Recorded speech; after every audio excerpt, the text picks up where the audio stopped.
안녕하세요. 오늘 또 만나서 반갑습니다. 오늘도 마찬가지로 서양 미술 탐험하기에 대해서 배우도록 하겠습니다.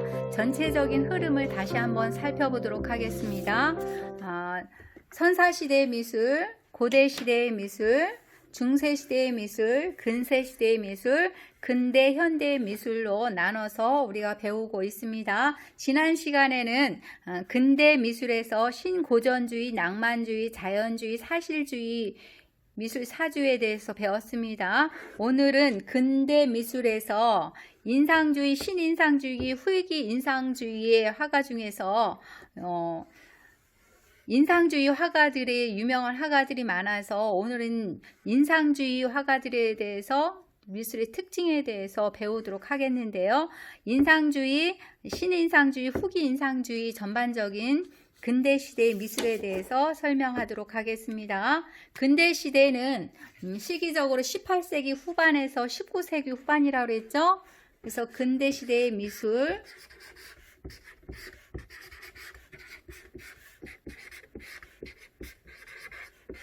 지난 시간엔 신고전주의, 낭만주의, 자연주의, 사실주의에 대해서 설명을 했다고 그랬죠. 오늘은 선생님이 인상주의에 대해서 특별히 설명을 하겠는데요. 신인상주의도 있고요. 그 다음에 후기 인상주의도 있습니다.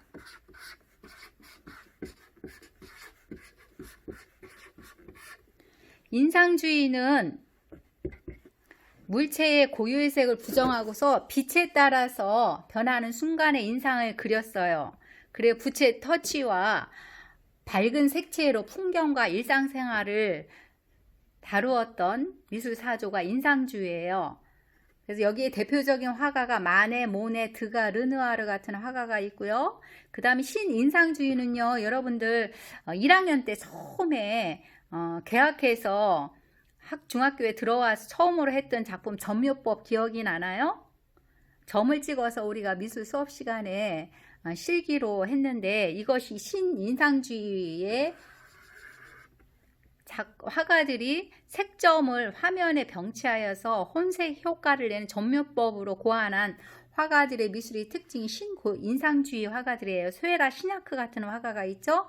그 다음에 후기 인상주의 화가들은 여러분들이 잘 알고 있는 고갱, 고우 같은 화가들이 여기에 해당되는데요. 이것은 20세기 현대 미술에 중요한 영향을 끼치는 그러한 미술 사조가 바로 후기 인상주의죠. 근데 오늘은 선생님이 이 인상주의 미술 사조에 대해서 설명을 하도록 하겠습니다.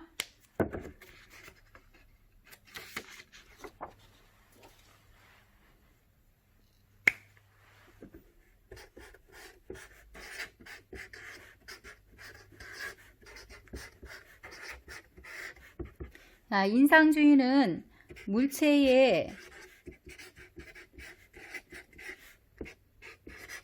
고유색을 부정했어요. 부정하고 뭐에 따라서? 빛에 따라 순간의 인상을 그렸어요. 그 다음에 짧은 붓터치와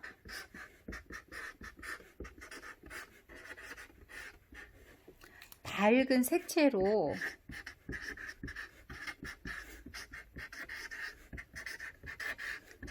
풍경과 일상생활을 다루었던 그러한 미술사조가 인상주의의 특징이라고 할 수가 있어요. 화가로는 누가 있냐면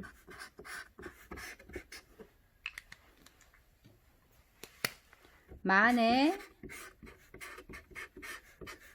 모네, 드가, 그 다음에 르누아르 같은 화가들 등이 많이 있어요.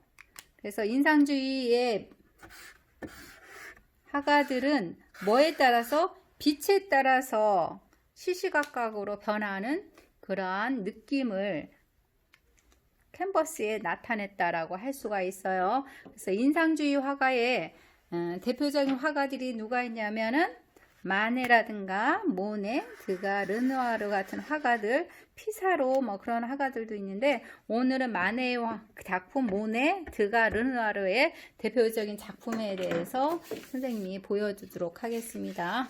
여러분 교과서에는 마네의 피리 부는 이 작품 여러분들 많이 봤죠? 이 작품은 사실은 이전에 사실주의 화가들의 기억나요? 사실주의 화가들의 작품을 보면은 원근법이라든가 자세히 묘사해야 좋은 그림이다. 균형미를 맞춰서 표현을 해야 그림으로서 인정을 받았어요. 근데 이때는 이제 카메라가 발명되면서 카메라에서 포착되기 어려운 부분들을 빛에서 찾아내기 시작했어요. 그래서 자연환경의 하늘을 표현할 때도 내 눈이 보이는 대로 그리게 된다라고 주장했던 화가가 바로 마네, 모네. 그 중에서 이 피리 부는 소년 작품을 여러분들이 마네의 대표적인 작품을 여러분들이 지금 감상하게 됐고요. 그 다음에 사실은 이 교과서에는 나오지는 않지만은 이 작품 한번 볼래요? 이 작품 여러분들 많이 봤죠?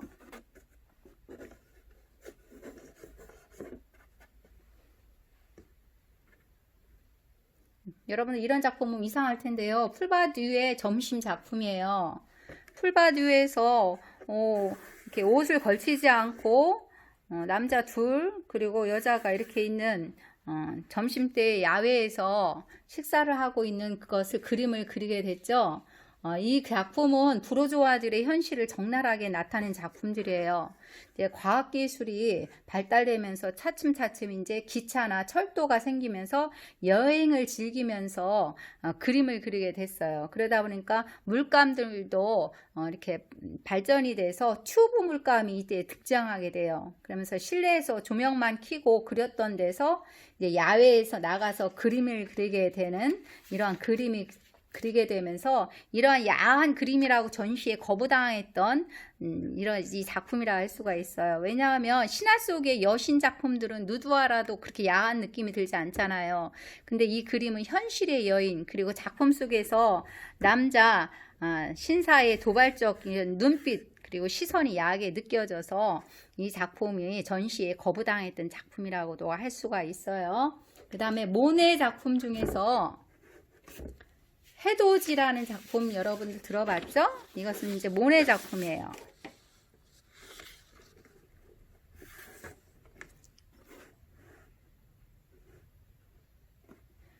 이 해돋이 작품에서 인상주의라는 말이 처음으로 생기게 됐어요. 빛은 곧 색채라는 인상주의 원칙을 끝까지 고수했고요. 빛에 따라 어떻게 변하는지 탐색하면서 그림을 그린 작품이라 할 수가 있어요. 근데 이 작품은 사실은 엄청난 악플이 달리기도 했어요. 왜냐하면 자세히 보세요. 그냥 번지기도 하고 대충대충 그렸다라는 평을 받게 됐어요. 그래서 이게 무슨 작품이냐? 근데 사실 야외에서 그림을 그리게 되면 자세히 관찰해서 그리기는 어렵잖아요. 전체적인 분위기라든가 그러한 것들을 중심으로 그림을 그리기 때문에 이 작품을 보면 새벽녘이 희뿌연한 안개를 헤치고 해가 돋는 인상을 포착한 그림이에요. 그래서 완성도가 부족하고 붓질만 대충한 작품이라는 비난을 받기도 했는데 진짜 사실 밖에서 나가서 그림을 그리다 보면 증명사진처럼 사진관에서 실내에서 그린 것이 아니기 때문에 빛이 시시각각으로 변화함으로 신속하게 그려야 하는 단점이 있게 돼요. 그래서 형태가 무너지기도 하고 마르기 전에 빨리 그려야 해서 번지기도 하는 그러한 단점이 될 수도 있는데 그래도 이 그림이 인상주의 화가의 모네의 작품으로서 후에 많은 인정을 받게 된 작품이라고 할 수가 있어요. 또 한 작품이 있어요. 양산을 든 여인이라는 작품도 한번 보세요. 여인의 모습을 보면요 흐트러져 있어요. 이게 얼굴도 자세히 보이지도 않고요. 그냥 전체적인 그런 분위기가 그냥 형태가 무너지고 분위기와 색채를 강조해서 나타낸 이런 작품일 수도 있고요. 그 다음에 이 작품 한번 보세요. 루앙 대성당 연작 보세요. 이 작품을 보면은 이게 왜 색깔이 다를까? 왜 그런지 아세요? 시시각각 달라진 빛과 대기의 효과를 하나의 캠퍼스에 담아서 아침, 점심, 저녁, 뭐 봄, 여름, 가을, 겨울 이런 것들을 아침부터 야외에 나가서 온종일 빛을 보면서 관찰하여 그린 그림이에요. 근데 나중에 모네는 이러한 그림을 많이 그리면서 빛을 보게 되면 눈이 나빠지잖아요. 그래서 눈이 멀어져 앞을 못 보게 된 그런 사연이 있기도 해요. 여러분들 또 모네 교과서에 나오는 작품은 수련이라는 작품도 있어요.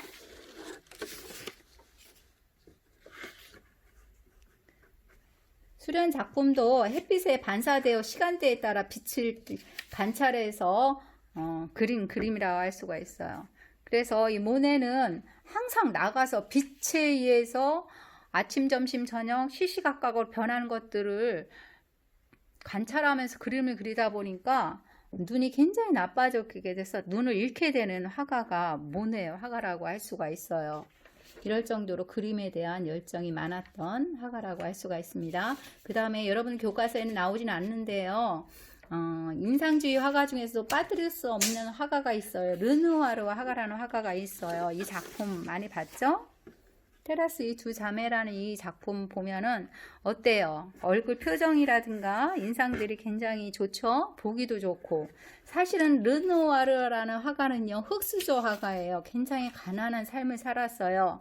근데 이제 가난하다 보니까 그림을 밝고 그림 보는 사람이 기분 좋게끔 그림을 그렸어요. 그래야 이 작품을 사람들이 많이 사가서 돈을 벌 수 있기 때문에 보는 사람으로 하여금 기분 좋게끔 그림을 표현했어요. 그래서 이 그림도 보세요.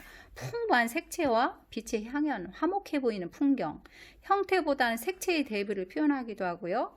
여성의 사랑스러움, 아름다움, 부드러운 분위기로 표현해서 프랑스 미술의 우아한 전통을 근대에 계승한 뛰어난 색채 화가가 르누아르 화가라고 할 수가 있어요. 이 테라스 두 자매라든가 그다음에 독서하는 여인 작품 여러분들 이런 것도 보면은 굉장히 따스해 보이고 보는 사람으로 하여금 정감이 가는 그러한 느낌이 들죠. 그래서 르누아르 화가 같은 화가는 굉장히 행복한 모습이라든가 바느질하는 모습, 피아노 치는 모습 그런 것들을 갖다가 많이 그렸던 화가라고 할 수가 있습니다. 이 화가는 사실은 관절염을 앓기도 했어요. 그래서 본인은 굉장히 마르고 관절염을 앓게 돼서 굉장히 오랫동안 병을 갖고 있었는데 그 아픈 이후에도 400점 이상의 그림을 그렸던 화가라고 할 수가 있어요. 그래서 본인은 마르고 항상 병들어 있었지만 그림 속에서는 여인들의 풍만한 그러한 모습을 그림으로 따뜻한 느낌이 들도록 그렸던 화가라고 할 수가 있습니다. 그 다음에 이제 르누아르는 이러한 것 같이 따뜻해 보이면서도 굉장히 가난한 삶을 사는 흙수저 화가라고 하면은 이 그림은 드가가 그린 그림이에요. 드가는 지금으로 말하면 금수저예요. 부르주아 화가였어요. 무용 수업을 하는 이러한 그림을 보면은 사실은 이것은 여러분들이 보기에 관찰해서 그린 거라고 볼 수가 있나요?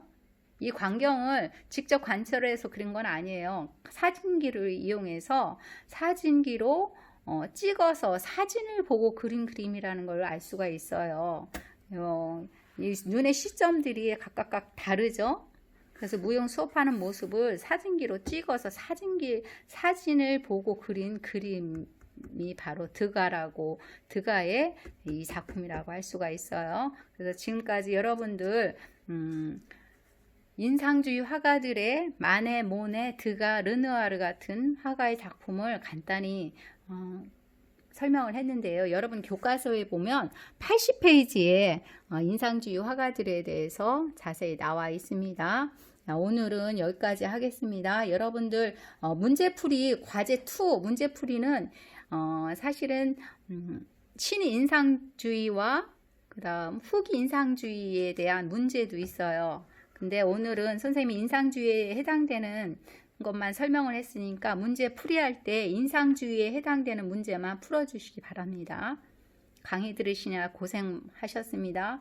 등교하는 날 미술 수업 시간에 만나요.